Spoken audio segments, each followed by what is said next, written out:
As a little girl, I'd lay my head down at night listening for my father's footsteps as he made his way onto the front porch. Smooth and steady meant a good night's rest, but loud and stumbling meant there would be little to no sleep, and my next day at school would be a huge challenge. Once he negotiated his key in the door, he'd stagger around hollering at my mom to get his dinner, even though it was well after midnight. I tried everything to unhear what was going on, but it was impossible. Regardless of the night before, I'd jump out of bed the next morning and rush to school. You see, school was my safe place because I felt protected there. My teachers were kind and caring, and they welcomed each one of us every day with a smile and words of encouragement.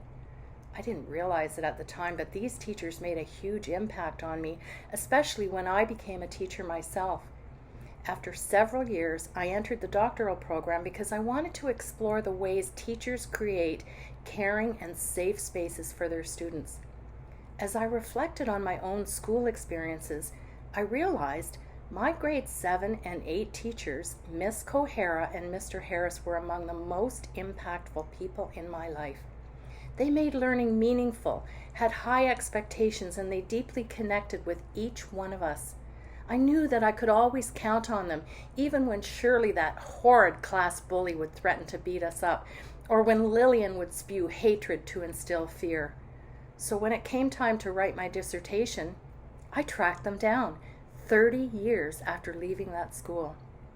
Miss Kohara was still teaching grade 7, and Mr. Harris had become a school administrator.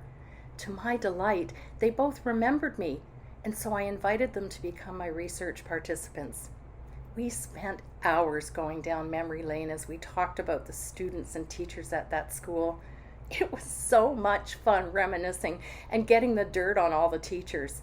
Miss Kohara was a first-year teacher when she taught me, and because all teachers have vivid memories of their beginnings, she remembered so much. On one occasion, she even brought some of my workbooks that she'd kept. Mr. Harris was also fairly new, and their memories reinforced my recollections. Our work together was incredibly affirming for Miss Kohara and Mr. Harris. For me, it warmed my heart to know that these teacher heroes freely provided a caring community that no doubt shaped the lives of many. Our storytelling evoked so much emotion, and it reinforced for me the true difference teachers make. This experience led to my life's work. Of course, one of the reasons for my passion was the positive impact of my teachers, but it was also my exposure to teachers who spent most of their day shouting at students and humiliating them as though they simply didn't matter. Hearing these taunts, I would immediately be triggered. I'd withdraw into the shell I had constructed to protect myself from my father's rantings. That shell allowed me to make it through the day. I was one of the lucky ones, though, because I was a good student. I never rocked the boat because I was terrified they'd call home and my secret would be revealed. But others weren't so fortunate because they struggled with school, and some, like Shirley and Lillian, battled to self-regulate as a cry for help. Now, as a teacher-educator, I share my story with future teachers to show them the profound impact they make. I want them to understand the challenges that many children face. I talk about the great teachers, but also the ones where students needed to be protected, and yet they weren't. The truth is, these teachers are fueling a fire that these traumatized students experience every single day. Children need a safe space, and they need adults who care for them. They need people to encourage them and to help them see a bright future. It actually doesn't take much.